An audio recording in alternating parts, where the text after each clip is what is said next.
Hi, I am Selena. My sister didn't just try to poison me at her anniversary party.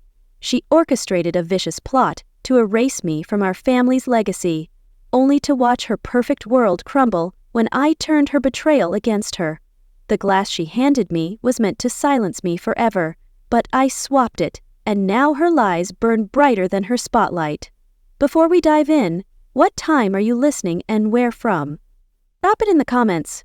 Because this isn't just about betrayal, it's about what happens when the quiet one stops staying quiet. The message came through at 6:17 p.m. on a Wednesday family group chat. Maribel had titled it, "A Night to Cherish." I tapped the image, a pastel-hued invitation embossed with silver filigree. Please join us in celebrating Maribel and Theo's 12th anniversary. I skimmed the list of hosts. Hosted by the Carver and Holt families. No mention of me. Not on the host line, not in the RSVP block, not anywhere. You're nobody to her, the omission screamed, a deliberate wound. I stared at it longer than I should have. My name wasn't forgotten, it was deliberately omitted. Then Mom chimed in with a heart emoji and, "Can't wait to see everyone all dressed up." My chest tightened. Everyone. I guess that meant everyone else. Even Mom's in on it, I thought, her silence a betrayal as sharp as Maribel's. Still, I typed, "I'll be there."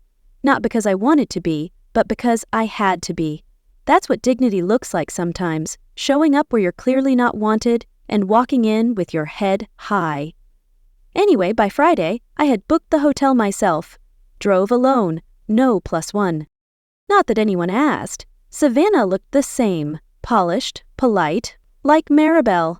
Every corner of the city felt like it had been arranged for Instagram. Neatly planted flower beds, brushed sidewalks, smiling doormen. But that night, nothing looked more manicured than the tennis club they'd rented. Colonial pillars, valet service, and soft jazz playing live near the entrance. I stepped out of my rental car in a navy dress. Nothing flashy, nothing too quiet either. I walked past two young girls posing by the azaleas. One of them whispered, "Is she one of the caterers?" You've already marked me an outsider, I thought, their words a prelude to her plan. I didn't flinch, just kept walking. Inside, the room shimmered. Maribel's favorite palette, lavender, cream, and pale silver, wrapped the space like a bridal boutique ad. Waiters passed around wine flutes topped with berries. A string quartet played something light but expensive. I paused near the seating chart, fingers trailing down the columns of names. I found hers, her husband's, even Mom and Dad's, neatly penned in calligraphy beside main table. I wasn't there. Then I saw it. A folding chair, not the upholstered kind everyone else had. This one was plain metallic, stuck near the swinging doors leading to the kitchen. On it was a napkin, not silk like the others, but a disposable square, folded in an uneven triangle. There was a card beside it, S, just my first name, no title, no warmth. I stood there for a moment, watching a waiter squeeze past, carrying crab cocktails. The door behind him creaked and released a wave of kitchen heat and basil. I sat down without a word. I crossed my legs, smiled faintly, took a slow breath. This wasn't a mistake. This was a message, a quiet one, the kind that hurts louder than a scream. "You want me gone," I realized. Her setup a silent declaration of war. 25 minutes passed. The music changed. Conversations buzzed around me like bees avoiding a flower they didn't want. Then came pastel silk, hair swept like a pageant queen, smile practiced to perfection. She approached, glass of rosé in one hand. "You made it after all," she said. Not warm, not cruel, just enough to bruise. "Wouldn't miss it," I answered. She leaned in, air-kissed the side of my cheek, and vanished into a cluster of people laughing too loud. "You're playing a game," I thought. Her kiss a venomous mask. Theo followed behind her, pausing briefly. "Hey, Selena," he said, not quite looking at me. His cologne hit first, then a half hug I didn't ask for. "Hope you found your seat." "I did," I said quietly. It was exactly where I expected. He smiled like he didn't hear me and walked away. "You're complicit, Theo," I thought. His avoidance a quiet betrayal. I let my eyes wander the room. Each table had a centerpiece, roses, floating candles, and napkins folded like orchids, clean, proud shapes. Mine was folded into a small iris. A mistake or a symbol? I couldn't decide, but I remembered something once said when we were girls. Iris means goodbye, doesn't it? I picked up the napkin slowly, fingers tracing its cheap fibers. Goodbye. Maybe that's all this had ever been. You've been saying it for years, I whispered, the iris a symbol of her long-planned rejection. I didn't eat much, just nursed my glass of water, the only one on my table. No one else came to sit with me. A little girl peeked at me from behind her father's leg. I smiled, but she said, "Daddy, why is that lady sitting alone?" He looked embarrassed. "She's family, sweetie, I think." She wrinkled her nose. She wasn't even on the list. And that was when I realized I hadn't just been forgotten, I'd been removed. "You're nobody here." Her words echoed, a truth that cut deeper than any blade. You've erased me entirely, I thought, her exclusion a public execution of my place. And I didn't turn around. I didn't need to know who said it. She wasn't even on the list, because the truth had already found its way into my chest. It settled there, cold and certain, like a stone sinking in water. The room dimmed. A soft chime rang through the air, calling everyone's attention toward the head table. Someone lowered the lights while a projector flickered on. I watched the glow dance along the walls, casting brief shadows of crystal glass and raised forks. Maribel and Theo stood, arms around each other, beaming as if they were carved out of some magazine editorial titled Happiness Curated. 12 years, Maribel began, her voice clear, smooth, confident. I would be lucky to spend 12 years with this incredible man. Applause. Theo took over next, recounting memories of their first apartment, struggles with the foundation they started, and then, of course, their rise. They started naming names. To our parents who gave us everything, to Theo's brother who helped us design the early grant models, to Claudia who introduced us to our first investor, and to all the friends and family who made this dream possible. The word family echoed. Generic, unspecified, clean. I sat still, straight-backed, waiting. But my name didn't come. Not a whisper, not a nod, nothing. And yet, my signature was still on the loan that got their nonprofit approved. My emergency transfer had once kept their mortgage afloat during the 2010 crunch. When they needed someone to vouch for their credibility, it had been my job title, Director of Operations for a statewide literacy nonprofit, that anchored their proposal. But now, I was no longer part of their origin story. "You stole my sacrifices," I seethed silently, their silence a theft that burned. The room clapped. Some turned to glance at me. Brief, awkward flickers of pity or confusion, but no one said anything. I smiled anyway, because that's what you do when the floor shifts beneath you. You pretend you meant to fall. "I won't break," I vowed. Their pity a challenge I refused to accept. A waiter passed by offering more wine. I declined, standing to stretch my legs. A new line had formed near the display table. People were dropping off gifts and hugging Maribel, offering congratulations. I kept my distance, observing from the side until I noticed the box, the one I had spent 4 weeks planning. It was wrapped in cream paper, tied with a deep indigo ribbon, the same shade Maribel wore the day of her engagement party. Inside was a custom silver sculpture engraved, with her favorite quote from their wedding vows, "To build a world where no one feels less." I'd commissioned it from a local artist in Savannah, a quiet piece, intentional, and now I watched as Theo unwrapped it, smiled, and held it up. "Wow," he said loud enough for the room to hear. "Claudia, this is stunning." Claudia, standing 2 guests back, froze. Her smile hesitated. She looked around, unsure, then chuckled nervously. "Oh, sure." He moved on. My name had been swapped off the tag, overwritten. "You stole my heart's work," I thought, her deception a knife twisting in my chest. I didn't say a word. I didn't flinch. but something in my spine locked into place. I wasn't being erased by mistake. This was deliberate, rehearsed. I turned away from the gift table and made my way to the bar. A cousin, Lydia, I think, sidled up beside me while the bartender mixed something fluorescent. "It's so sweet of you to come," she said, "especially after everything." I paused. "What? Everything?" She blinked. "Oh, nothing. Just, all the tension. I mean, you're like extended family now, right? I just think it's great you're still close. Extended family." I gave her a smile that didn't reach my eyes. "Cheers to that," I said, lifting my glass of water. She clinked her glass and wandered off. "You're complicit in her lies," I thought, her words a confirmation of Maribel's campaign. And there it was, the thing I hadn't wanted to admit. They had redrawn the boundaries, moved the furniture of belonging until there wasn't a place left for me. I stepped outside onto the balcony. Cool night air brushed my skin, and the sounds of the party dulled behind the glass. I leaned on the rail, watching the flicker of string lights reflecting on the surface of the tennis club's artificial pond. I pulled out my phone. No missed calls, no unread messages, no texts from Maribel in months.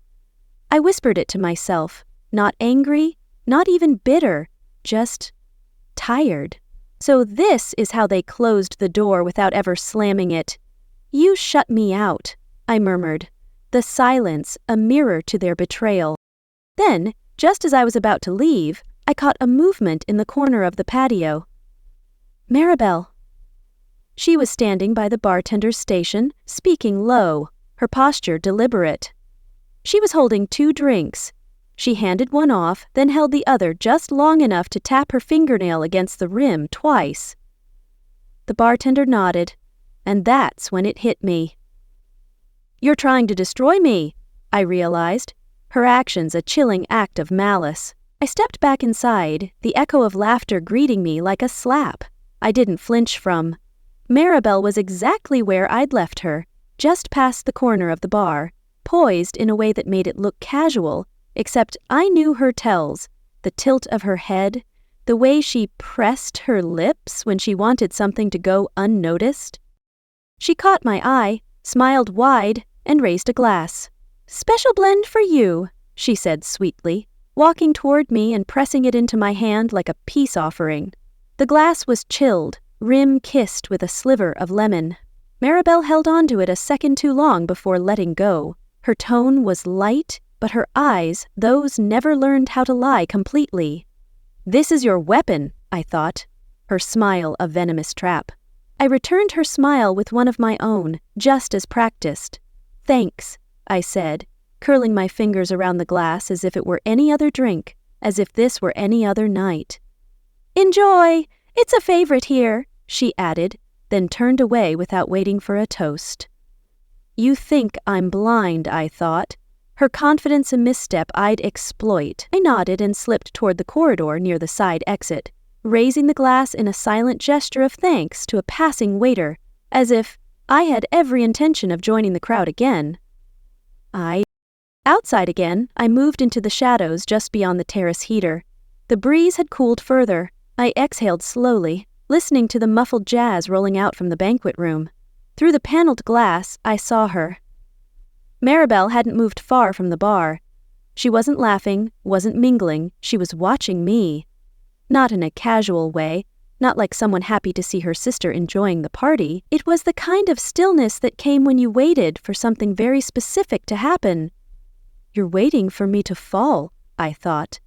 Her gaze a predator's stare. My drink was still in my hand, and that's when I knew. I walked back inside. Theo was distracted at the opposite corner, chuckling with one of his friends. A full drink sat just behind him on the table where he'd left it.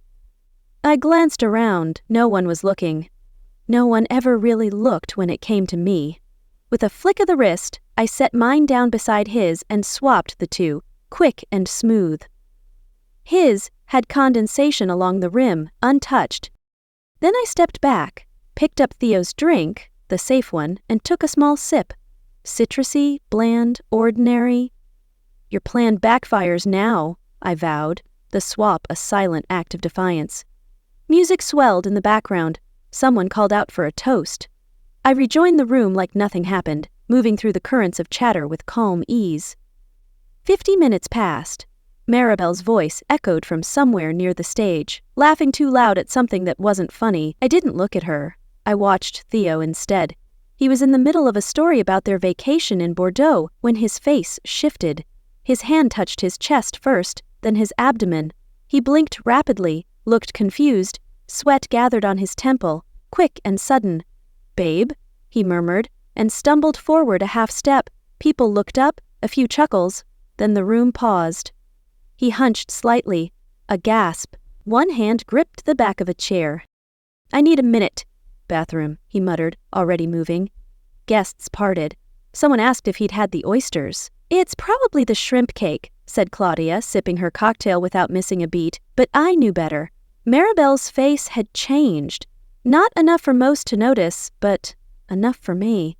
Her smile, always sharp, now seemed locked in place. Her eyes darted past me toward the table to the glass I had never touched. She stared at it for a second too long. Then her gaze flicked back to mine. I didn't blink. I didn't smirk. I simply watched her watch the mistake unfold in real time.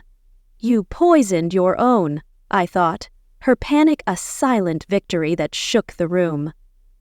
In that moment, she realized what I'd done, and I realized just how far she'd go. I slipped quietly toward the hallway, the one leading to the bathrooms, less because I wanted to check on Theo, more because I needed space. But as I passed the coat rack near the back, I overheard them. 2 women, older, dressed in soft tones. They leaned in close, whispering like schoolgirls in a scandal. "Did you hear?" one said. "She's unstable. She's done things before." The other sighed. "It's sad, really. You try to include people, but there's always one.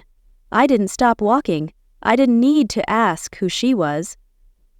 "You're slandering me to save yourself," I thought, their words a desperate attempt to shift blame. I stepped outside through the staff exit and pulled out my phone. There were no missed messages, still nothing from Maribel. I opened a blank text and typed 4 words to myself: "Save the glass now." And then, as the night pressed in around me and the music inside kept playing like nothing had happened, I let the silence settle again. I hadn't drunk the poison, but I tasted the truth, and it was enough to burn. I walked back in, slipping into the edges of the crowd as if nothing had happened. The glass was long gone, left on the ledge behind the terrace heater, exactly where Maribel's eyes had landed when Theo stumbled away. I didn't feel triumphant, not yet. I just felt alert. Theo reappeared about 20 minutes later, face pale but now smiling like nothing happened. He pulled at his collar, took small sips of water, and leaned close to Maribel, as if to reassure her he was fine. She nodded, touching his wrist, her smile rigid. "You're terrified now," I thought, her composure a crumbling facade. The event was rolling on as though no one had noticed. The MC, one of Theo's old college buddies, tapped the microphone with a bit of flair. "All right, everyone, since this is a celebration of love and endurance, let's open the floor to some family memories. Anyone brave enough?" A few scattered chuckles. To my surprise, Theo raised his hand, a little unsteady but eager. "Why not?" he said, making his way toward the stage with his drink in hand. Maribel didn't stop him, but her expression shifted. Not alarm, not approval. Something else, like she had just realized she'd forgotten to rehearse this part of the script. "You're losing control," I thought, her unease a crack in her perfect narrative. He took the mic and laughed awkwardly. "You know, when you've been married 12 years, the stories pile up." A few polite laughs. The room leaned in. Theo's voice turned warmer, a little thick, like the alcohol hadn't quite left his system. "There was this one time, our business was on the ropes, really bad. Maribel and I were we were in over our heads. We'd gone too far, too fast. And it was Selena." He turned his eyes toward me. "It was Selena who saved us." The room froze, like someone had cut the background music without warning. "She wired the money. No questions, no judgment. Maribel didn't even want to ask her, but Selena said yes before we even finished explaining. He smiled. I've never forgotten that. You spoke the truth, I thought, his words a thunderbolt shattering her lies. I didn't move. My wineglass stayed anchored on the table, fingers loose around the stem. Every head turned now toward me. It was quiet in that strange way, like the moment right before thunder. Then a round of awkward claps, some murmurs, a cough from the back. Maribel's eyes were locked on Theo, her smile gone. Not anger exactly, but she looked like someone whose favorite vase had just been knocked off the shelf in front of guests. Theo gave a little bow and returned to their table. I sat still. He hadn't meant to. He wasn't confessing out of guilt. It had slipped, and that made it worse. The truth had floated out, unfiltered, raw, real, and impossible to ignore. That was the moment something started breaking. Not with a shout, with a crack from beneath. Your empire is crumbling, I thought, the room's tension a prelude to her downfall.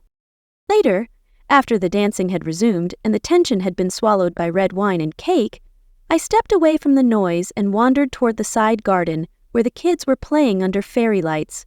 I stood beneath a trellis, watching them chase bubbles. A small hand tugged my dress. I looked down into the wide, curious eyes of Maribel's daughter, Isla. Her curls bounced when she tilted her head. "Are you one of the helpers?" she asked sweetly. "Mommy says this party's just for family." My throat tightened, but I smiled. I bent down to her height and smoothed her hair. "I used to be," I said. She beamed and ran off to join the others. "You're teaching her to erase me," I thought, her innocence a painful echo of Maribel's cruelty. And just like that, more than Theo's speech, more than the drink, I felt something crack open. I wasn't being ignored anymore. I was being redefined, repurposed, filed away. By the time I walked back into the main room, it was nearly 10 p.m. Maribel found me first. She slid beside me with a calm that was practiced. "You lived with me?" "Yeah." "You okay?" she asked, eyes bright, voice laced with feigned concern. "I'm great," I said, letting my words hang. She tilted her head slightly. "You didn't finish the drink I gave you." I let that hang longer, then leaned in close enough that only she could hear. "No," I said gently, "but your husband did."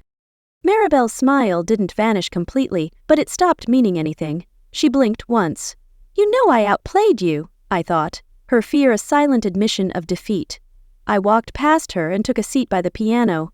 Not to play, just to be seen, present, quiet. If I walked out now, they'd win. So instead, I stayed and let them make the next mistake. So I stayed. I sat with my back straight and my mouth closed, refusing to be the one who flinched first. I watched the room shift back into laughter, watched plates of orange tart pass, watched Maribel sip from a fresh glass of wine as if nothing had happened. Until it did. You can't hide now, I thought, my presence a quiet challenge to her crumbling control. Just before the final toasts, just as someone was dimming the lights again for a closing montage, Maribel stood. She didn't tap the microphone. She didn't clear her throat. She just spoke, like a teacher scolding a classroom she still expected obedience from. "I know tonight's meant to be joyful," she said, her voice tight and high like a string stretched too far. "But I can't ignore what's just happened." The room quieted instantly. Forks paused mid-air. Even the quartet lowered their instruments. She looked down, nodded toward Theo, who still looked pale, and placed a hand over her heart. My husband almost collapsed. Something was not right, and we've traced it back to the drinks. She didn't say my name. She didn't have to. I gave someone something kind, a gesture of trust, and she, her voice cracked just a little, enough to sound rehearsed, turned it into a weapon. "You're framing me to save yourself," I thought, her accusation a desperate lie that ignited the room. Gasps bloomed like poppies. Someone dropped a spoon. Theo's face dropped further into confusion. He shifted in his seat, half recovering from whatever was still crawling under his skin, and opened his mouth, but closed it again. She hadn't cleared this with him. All eyes turned to me, and I realized this was always the plan. Or maybe not always, but once she saw Theo fall apart, she adjusted. She sharpened the story. She needed a villain. So here I was. I didn't rise. I didn't speak. I kept my hands folded in my lap, and for the first time that night, I let myself feel it fully. The weight of collective silence. No one spoke up for me. Not Theo, not Claudia, not even my own father, sitting 2 tables down, eyes trained on his folded napkin like it was scripture. This was the real drink they handed me. Humiliation, served cold in front of everyone. You've made me the scapegoat, I thought, their silence a final betrayal that steeled my resolve. The MC, visibly rattled, tried to redirect after a few beats. Well, okay then. Maybe we should get back to the slideshow and celebrate a little more. It was clumsy. It worked, for now. I slipped out, not because I was running, because I needed to breathe. Down a side hallway near the AV station, a kid in his 20s was hunched over a laptop, fiddling with the projector's playlist. He looked up as I passed. Hey, wait! You're Selena, right? I nodded. I think I've got you in the system. I mean, I had you. He turned the laptop toward me. Maribel gave me the final photo set, but I thought I remembered seeing you in some of the earlier versions. He clicked through the photos, one after another, family picnics, Labor Day, hospital visit after Dad's stroke. And I was gone. Not cropped, not blurred, removed. In one picture, my shoulder was still visible, awkward like I'd been in the way of something prettier. But everything else, gone. That's not a mistake, I whispered. You erased my existence, I thought. The photo's a gallery of her calculated cruelty. He said nothing, just looked awkward, like a waiter who'd just spilled something on a widow and didn't know what napkin to grab first. I thanked him and left. I found the nearest women's room and locked myself in the farthest stall. No sobs, just release. Tears came fast, hot, but my hands stayed clenched. I looked at myself in the mirror when I was done. Eyes puffy, lip trembling, hair immaculate. This is what erasure looks like, I said out loud. You made me bleed, but I'm still standing, I thought. The mirror reflecting a warrior forged in pain. And then my phone buzzed. Unknown number, just a single message. I saw what happened and I have footage. It's not the first time she's done this. No name, but it was enough. Because just like that, the story shifted, not in their favor, not this time. After I wiped my eyes and steadied my hands, I stepped into the hallway where voices still buzzed and heels clicked like nothing had shifted. But for me, everything had. And something about that message, that one message, lit a part of me that hadn't burned in years. I slipped into the coat closet, closed the door behind me, sat on the bench, opened the video file. It loaded slowly. My thumb tapped against my knee, not out of nerves but timing. The screen flickered. A silent video began. Dimly lit bar, Maribel in that signature silk dress. Back to the camera, but her profile unmistakable. She pulled something from her clutch, tipped it quickly into a flute of wine, spoke to the bartender, leaning in. He nodded. She looked around, then gestured toward the dining area. The timestamp didn't lie. 7:32 p.m. Exactly when I saw her offer the drink just for me. Another clip followed. Theo mid-laugh, accepting the flute, tipping it back in one swift celebratory gulp. A third clip, Maribel, off to the side, speaking to a woman I didn't recognize, her hand fluttering as if dismissing something. She was supposed to be too dizzy to ruin anything. I paused the video, stared at the screen. I should have felt rage, but what I felt was precision. Clean, cold, like everything that had been swirling finally snapped into a line. You tried to destroy me, I thought, her actions a revelation that fueled my fight. My phone buzzed again. This time, no name but a second message. Check your investments. I already knew where to look. I'd helped Theo get that business off the ground years ago, wrote the first check myself. Not because he asked, but because Maribel looked me in the eyes one night over dinner and said, if this works out, It'll lift us all. Back home, I'd filed the originals, but I had a scanned copy of the initial agreement saved in my cloud. I opened it.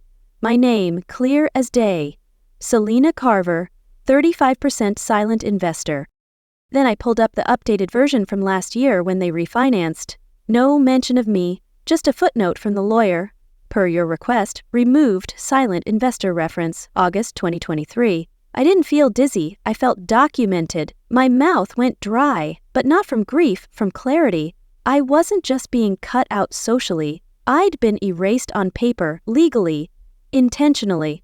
You stole my legacy, I realized. Her betrayal, a calculated theft that hardened my resolve. I stared out the tiny slit of light beneath the closet door. Then I called my lawyer. Save that video, I said, keeping my voice low and flat, quietly.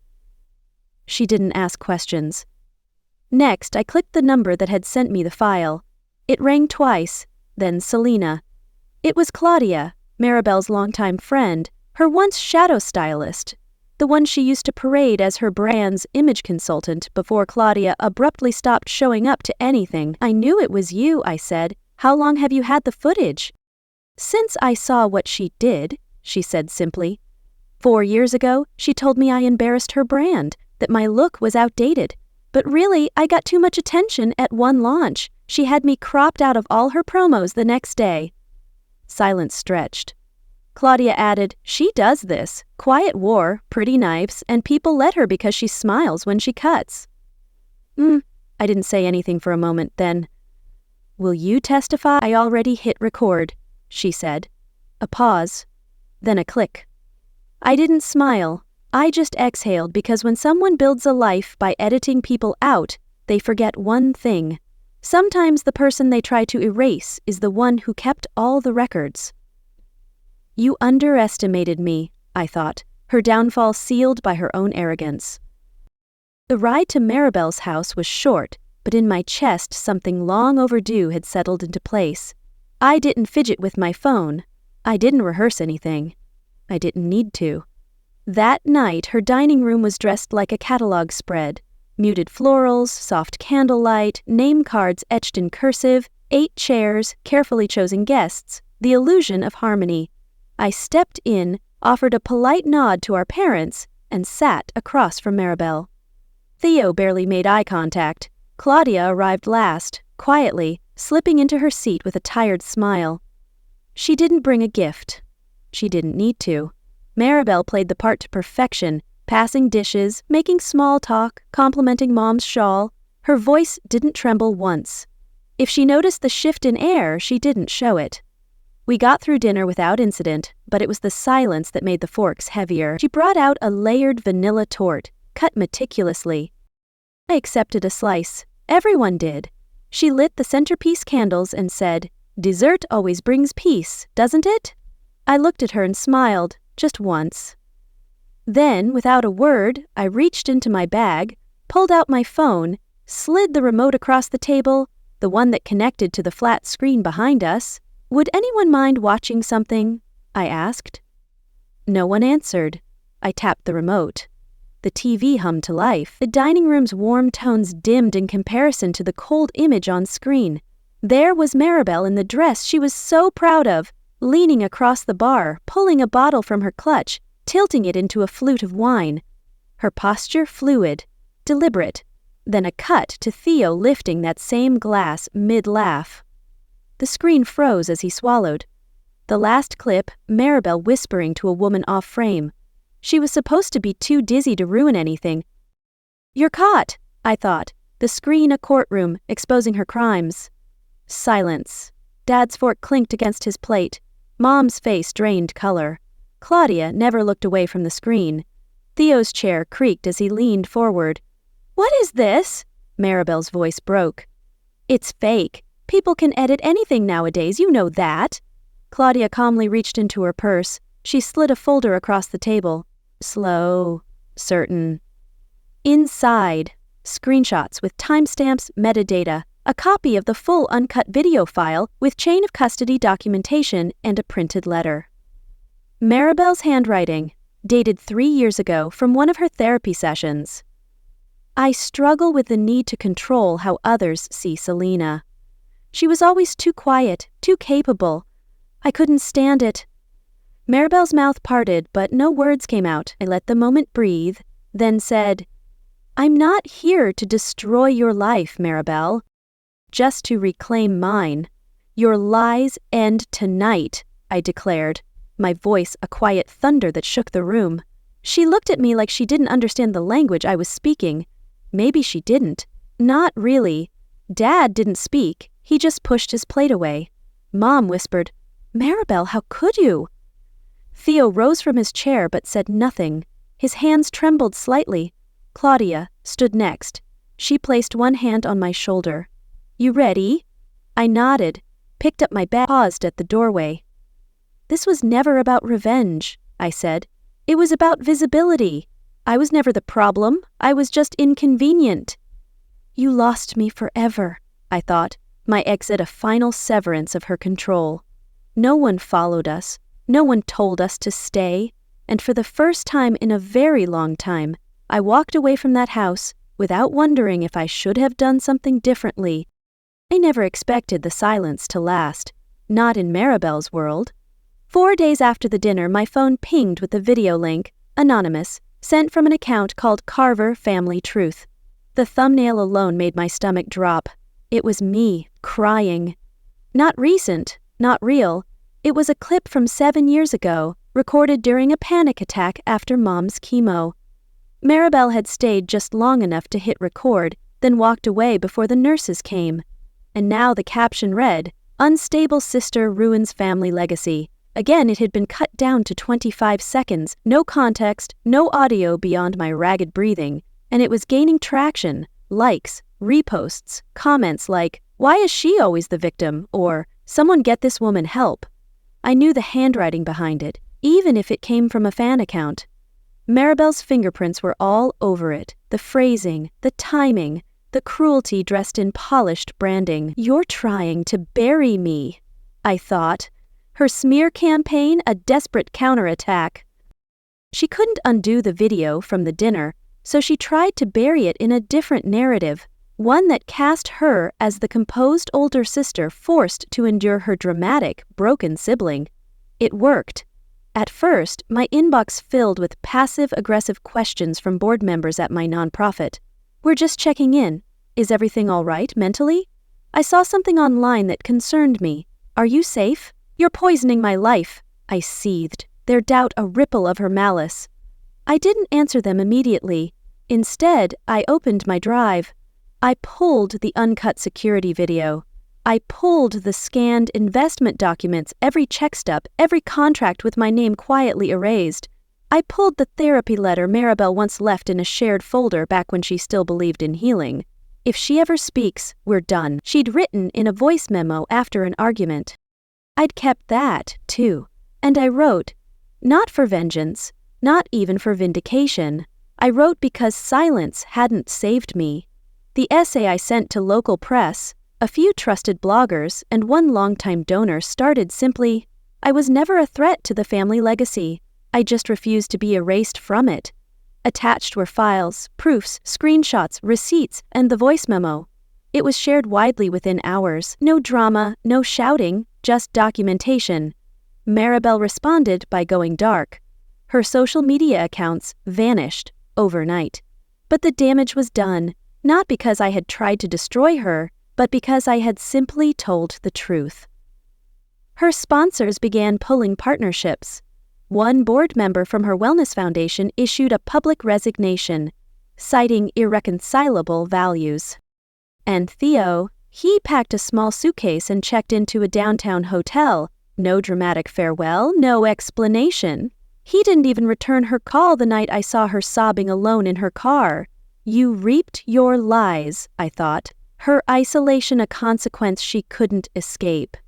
It would have hurt me once, it would have made me feel pity, but not now, not after everything. Instead, I opened a new email, one that had landed that morning in my inbox. Subject line, "Thank you. I watched you stay quiet for years. I watched them spin your absence into a story that made them look better. Watching you speak now is everything. Please don't stop." I leaned back, staring at the screen, not smiling, not crying, just breathing. Because finally the air felt like mine again. I'm seen now, I thought. The email a quiet validation of my fight. The air that morning carried a stillness I hadn't felt in years. Not silence exactly, but steadiness, like the ground under me had finally stopped shifting. I arrived early, before the first guest. The multi-purpose hall we'd rented wasn't opulent, but it was ours. A community center just outside Savannah, renovated with funds from the new leadership grant we'd secured. This wasn't about press or applause, it was about what came next. The chairs were already arranged in a wide circle, sunlight filtering through the high windows. On each table sat stacks of handouts, fresh notebooks, and something I'd personally folded late into the night. An iris napkin. Not an orchid, not a rose. A folded iris. Simple, resilient, quietly intricate. It was the kind of flower that didn't beg for attention. It just stood, grew, returned. The first guests arrived slowly, women mostly in their 30s and 40s, some older, a few younger. You could see it in their posture, the weight of too many years being interrupted, talked over, dismissed. A few had come alone. Others clutched tote bags like armor. I welcomed them by name, one by one. No one was forgotten.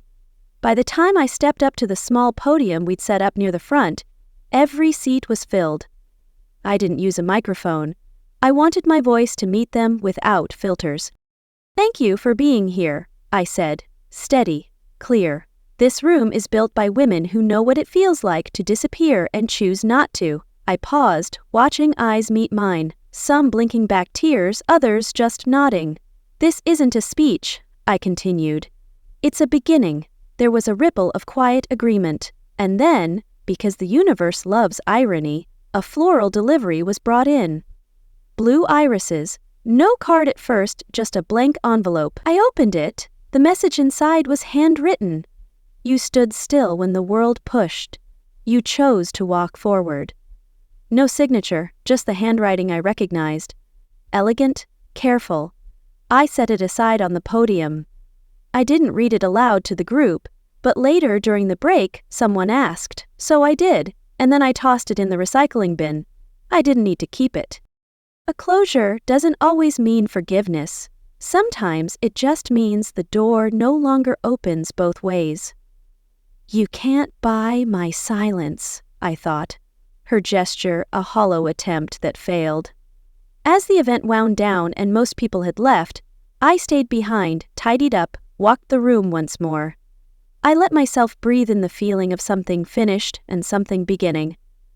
That's when I saw him.